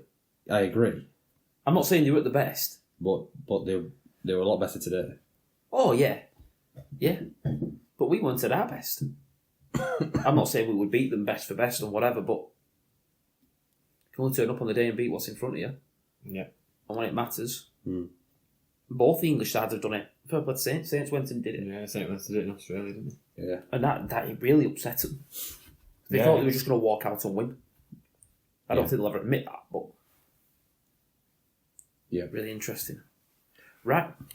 Couple of other games to go on. Yeah, what I was just talking about it quickly. The championship in Australia, we spoke about it before, it's a bit weird, it's regional. There's a New South Wales champion, a Queensland champion. Then they have a final. They have like a playoff final. So that was played this morning before the main game at the stadium, Save Stadium. And it was the North's Devils, which is North Melbourne, I believe, 20 over the Newtown Jets 18. So that's, if you want a bit of a Wigan connection, Paddy Mago played for the North Devils on for a while on loan, and Jackson Hastings played for Newtown for a while. So there's a bit of a connection there with a few Wigan players and a couple of former Wigan players. But yeah, North Devils, which was actually the side Rowan Smith left to join Leeds, they won the big grand final, the second tier grand final, over the Newtown Jets. And it's always nice, I think, when teams that aren't reserve sides get to the final. Because last year it was South Sydney Rabbitohs reserves. Yeah. Oh, I think. okay, yeah. So they could get to the final. I always think it's nice when the established team gets there to the final. But yeah, North Devils have won that. The NRLW final, that was also this morning. Roosters beat the Sharks 32-28. So the NRLW, a close game, and it was actually 24-0 at half time. Oh wow! To the Roosters, and then they just squeaked over the line. So it was a good comeback. Yeah, it was. But just not enough for the Sharks women. But that's obviously the NRL season wrapped up. Yep. NRLW, that's wrapped Sorry, up. it's mad how they start after about a month after us. No, I don't think it's as much as a month. Well, they only play, so they have no cup rounds. No cups. They only play 22. And they have bye weeks built in. They have bye weeks built in. The playoffs. And they have Origin where every team gets a week off Yeah. at some point during Origin. And the playoffs are 4 weeks long. And that was a 3. And that was a 3. I think it's about 5 weeks longer we play. Mm. They have not played 33 games. I think we played too much. Well, Wigan will play 34 It's too much. competitive games. It's too Penrith. much. Rugby league, that's too much rugby league. Penrith will play 22, 23, 25? 26 including World Cup Challenge. Yeah. And we're playing 34. Too much. That's obviously because we won everything. Yeah. We all got to the final and everything. Oh.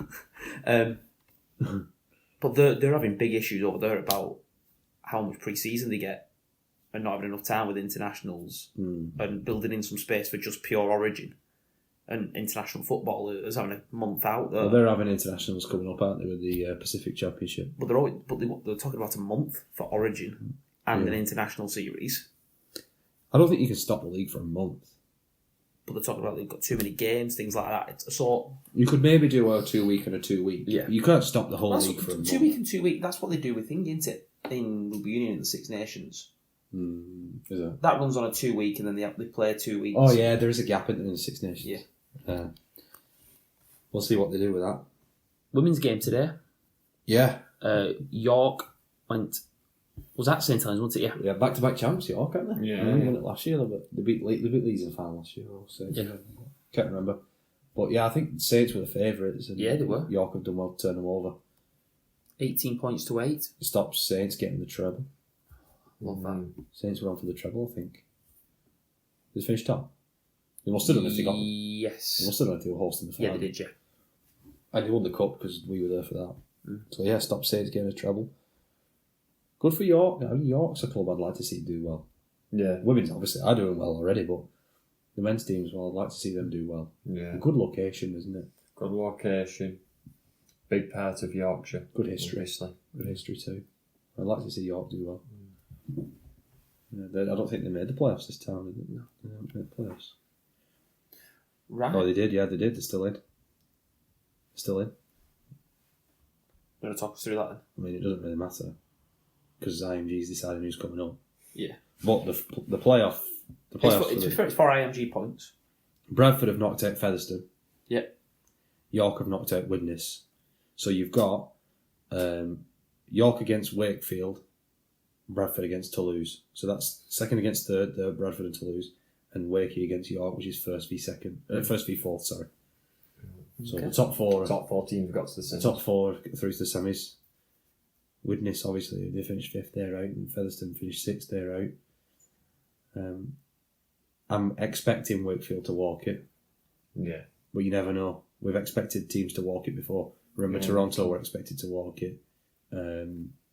Featherstone were expected to walk it last year. Yeah. This is the argument against playoffs, isn't it? That you can be the best side like Wakey have been on. Wakey have been best side by an absolute country mile, but you get a red card in the first 10 minutes. You're in trouble. Yeah. Or you fail your head test, whatever. You never know. It's just could be anything. Yeah. Yeah. Right. That wraps that up, doesn't it? We'll be back. We've got some news. Yeah, back for some news.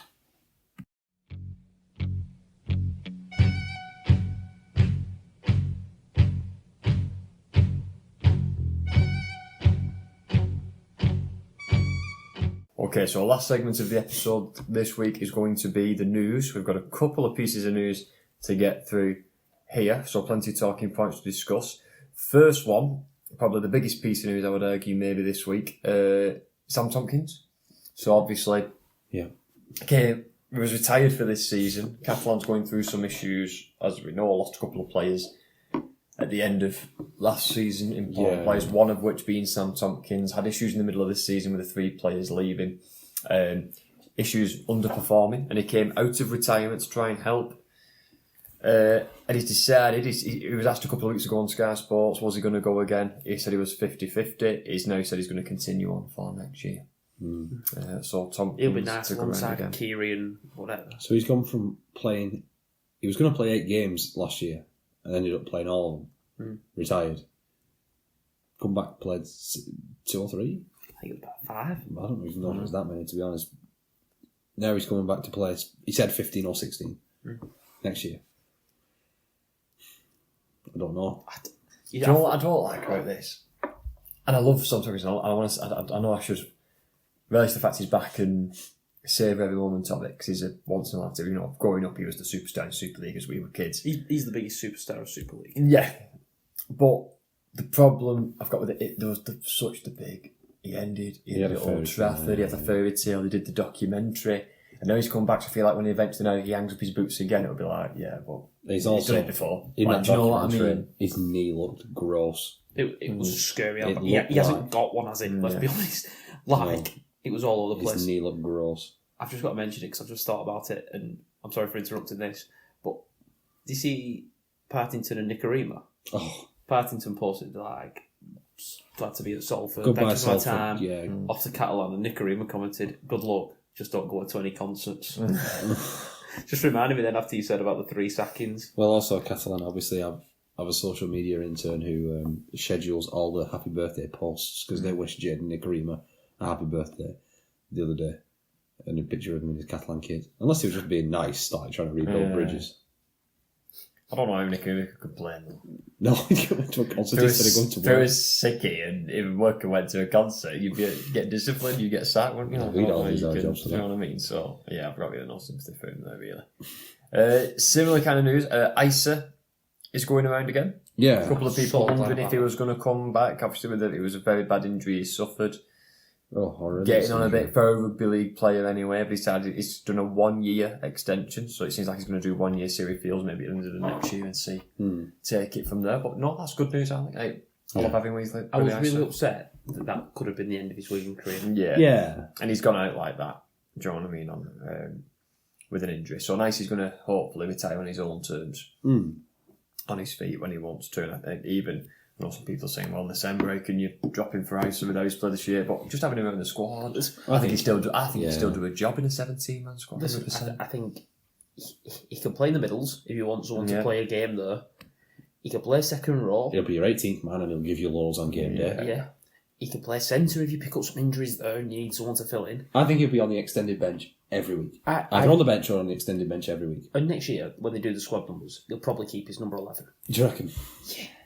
They won't take a number off that. I wouldn't. A player like that. I would agree with him keeping 11, but it's not my choice. But numbers mean nothing in this game, let's be honest. Don't tell a maths teacher numbers mean nothing. Well, they're just made up measurements. But with that, I just think he's going to get a good chance here. It's not going to affect December's development. It's probably not going to affect Walter's development. No, it's not. No. They're going to benefit from having Willie Ice surveying them. Yeah, probably. Well, it just thickens our squad a touch. Of course it does. Yeah, and it aids with the transition to a younger second row. Yeah, 100%. and you know continuity over a few seasons. Yeah, 100%. Well, when people get extensions and people come in, that means some people have got to go to even that out. You mentioned transition there, Matty. Hampshire is off. The club has announced. Seen him a couple of times this year. He's done, I think, a job filling in. He's played a bit of fullback, a bit at 7. Played through injury to give us a chance. He has. He's played through injury. Come under a bit of stick for performances. I can sympathise with it when you go in sometimes at 7, sometimes at 1 you're playing through injuries. Yeah, I get it. But I think he's been a good servant to this club in the 2 spells he's done with us. And Matty Peets thinks the world of him, and Everyone rates him highly. He's really glad he's really glad he came back and did 2 good years with us. And it's probably similar to the Ian Thornley thing. Like when Ian Thornley came back, he did a job for us, and then he moved on because it was the right time to move on. Yeah, and I think Ryan Hampshire probably is in the exact same situation as Ian Thornley, and it's time for him to take a step away from probably away from Super League, but you never know. You never know where he'll end up. Yeah. Last one about players then this week. Not one Wigan player this one. Chris Hill. Still going and off to Salford. Good signing that. So, yeah, I think Huddersfield would have to let him go. I agree. We just talked about Isa being around the squad. I think Hill's a good player to have unless he said he was off and it wasn't even up to Huddersfield. Maybe, yeah. Maybe he just said he was going. Yeah. That would be it again. But if Huddersfield's made that decision, I'd be a bit like, I don't know, I think he'd be really good to keep in the squad. I think he'd still do a job on the field. I agree. Yeah. He's a leader, and Huddersfield need leaders, don't they? In a minute. Is Gil Dudson leaving there? I don't know. Yeah, sorry, he's going to Oldham. Oh, is it? But keeping Brad Singleton, they signed that. Lewis. Logan Lewis, I think it's a good signing for another year. Well, they extended him, yeah. Ollie's going to be a big miss. Yeah. Ollie Partington. I think Shoz will step into that 13 role. Yeah, I still think I would like to have Anna both. Yeah. But I think that's a good replacement, is what I'm trying to get at. Now, we mentioned the Championship semis. Yeah. Hunslet. Yes. Promoted. They beat Keithley. Yes, this afternoon, 20 points to 6. Yeah. They beat Keithley. I want to say away from home as well, but that might not be right. I think it was away from home. Keithley might have finished higher than them. Hunslet done very well to get up. Bit of niggle between those two sides earlier on in the year. Bit of niggle again today. It was actually at Keithley, Cougar Park. So Hunslet gone up as playoff winners. It was Oldham once it went. Oldham won it, didn't they? Yeah, Hunslet's actually finished 4th, so it's 2nd to 6th is the playoff system. Right, okay. Or the second getting a week off, and so they finished 4th, got through, they won an away game. They won a home game, then they've won 2 away games to get promoted. So they've done well there. Yeah, won 3 games, in a row. 2 of them have been away from home. And Keithley were the favourites. So Hunslet are going up, joining Oldham in Championship next year. Yeah.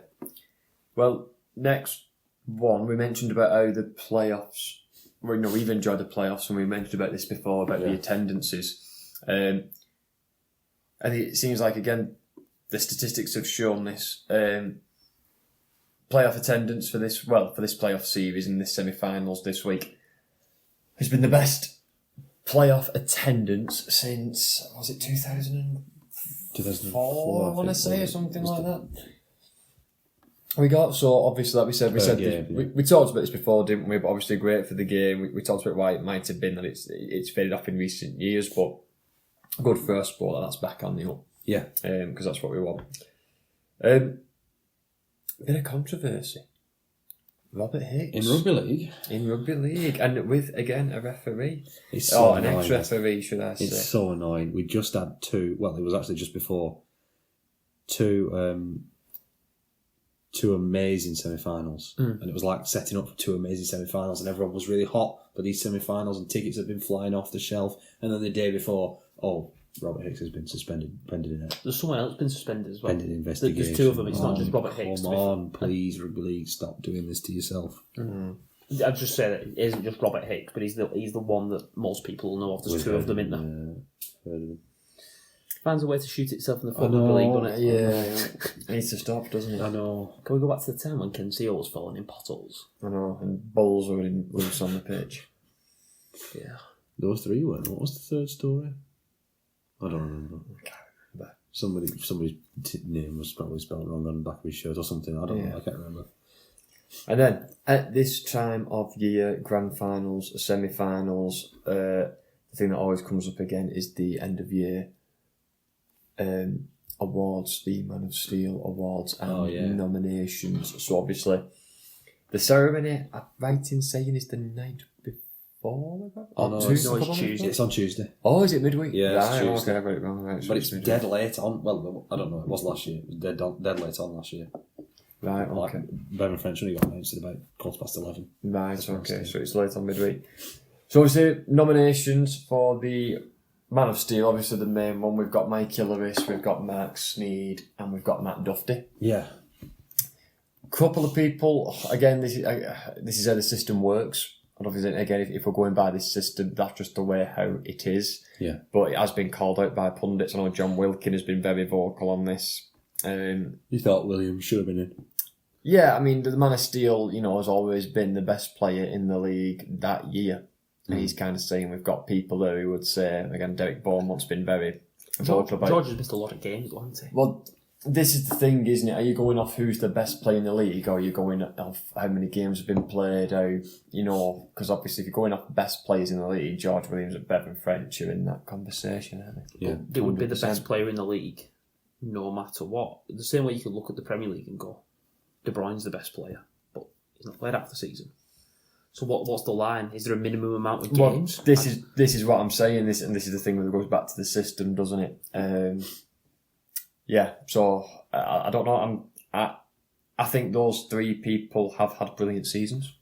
Mikey Lewis, Matt Duffy, Mark Sneed. They've stood out for their teams throughout all the season, really. They have, yeah. I know obviously Duffy had his injuries towards the end of the season as well, but probably still honest enough to be up there.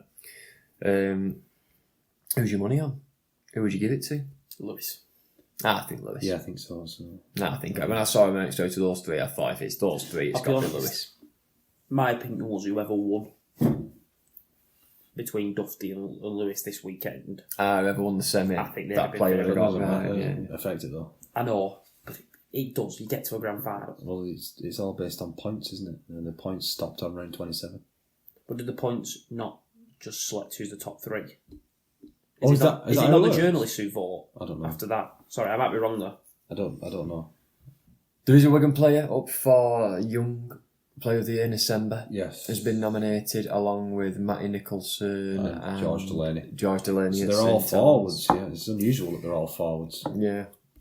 It was interesting when you look at the stats for all these, because they have, like you were saying, they've all played about low 20s in terms of games. With them being forwards, they've all made a lot of meters. I think Junior's leading the way in line breaks, obviously. Tries, offloads. Yeah, Things stuff like yeah. that. I think Nicholson's actually leading on tries. Oh, is it? I think Nicholson's Nicholson got quite a few early on. Yeah, I think Nicholson, Pet December in tries, but I think when you look at like line breaks, they're on like 7-9, and like December's on like something daft, like, because obviously just burst tackles for fun, doesn't it? So that'll be interesting. Good luck to Junior, obviously. I with hope that. he wins. I hope he wins. I think he's I think he's I think he should win. I think so. I would definitely give it to him out of those three. And then Good players though. All three good players. Good future prospects. Good future prospects. Good right out players, really. Nicholson's obviously off to the NRL, isn't he? We can't. Yeah. So hopefully he'll go well down under. And we'll see how that goes. But yeah, best of luck to Junior with that one. And the last one here, not so much news, but a bit of a stat that we've kind of worked out, or I believe someone has sent it to you. Johnny's worked it out for us. I can't take credit for Johnny that. worked it out. So basically, Johnny, if I'm right on it, has been watching He's not missed a game. He's not missed a game this year, so he's worked out how many miles he has travelled in total to watch Wigan this year if you've not missed a game.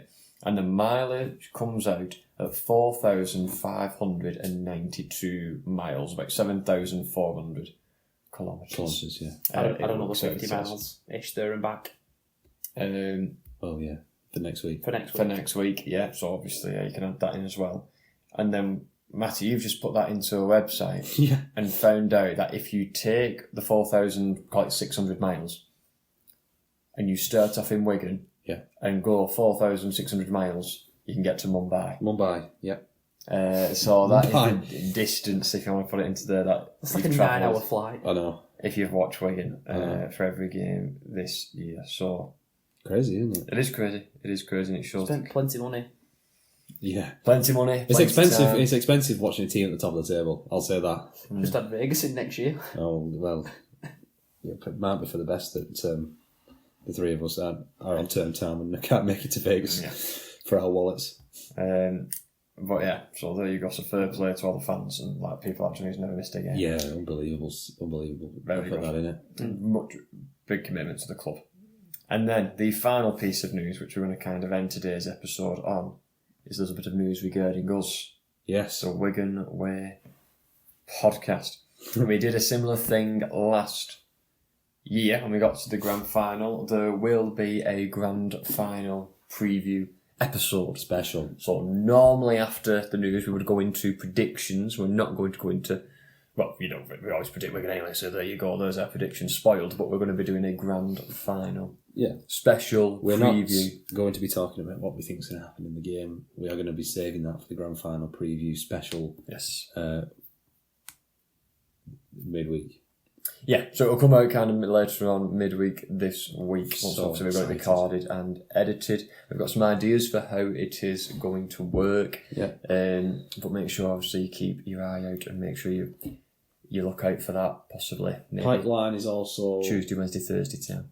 We'll do an end of year for the other 11 teams. Yeah. We'll also do a grand final review. We'll do a grand final review, a normal episode next week. Then we'll do possibly one for the end of the England games if there's a bit of value on that, and then that'll be us done for the year. That's it. I'm going to add to that. Obviously, we'll put a post out. Send us your thoughts about the grand final. Mm. We'll have a chat about any thoughts or concerns, worries, plans, whatever you think. But yeah, I suppose as the second to last normal podcast episode, yeah, that's pretty much it. Thanks for listening all this year.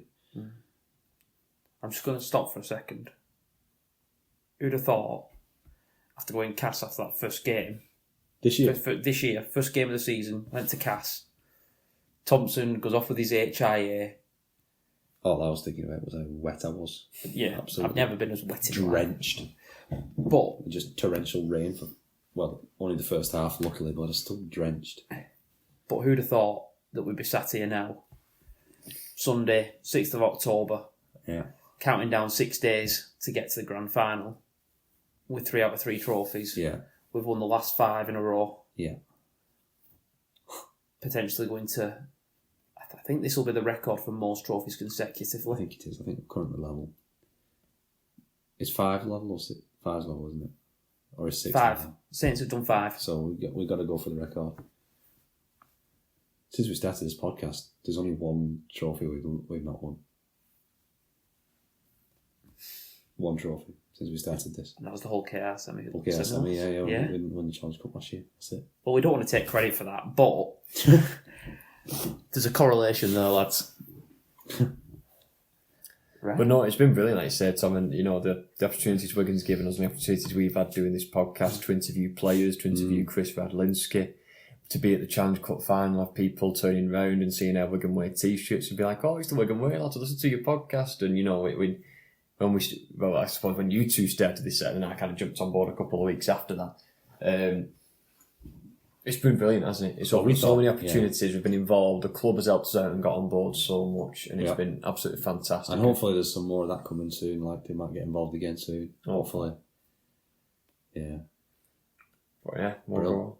So look out for the grand final preview special. Yeah. And look out for us if you spot us at the grand final. Very that true. Might be funny. Yeah, we should be around the ground. If you know what we look like beforehand. Yeah. Keep an eye out, and we'll try and do some stuff before the game as well. thank you for listening. Yes. It's been a very fun episode. We'll see you soon. We'll see you soon.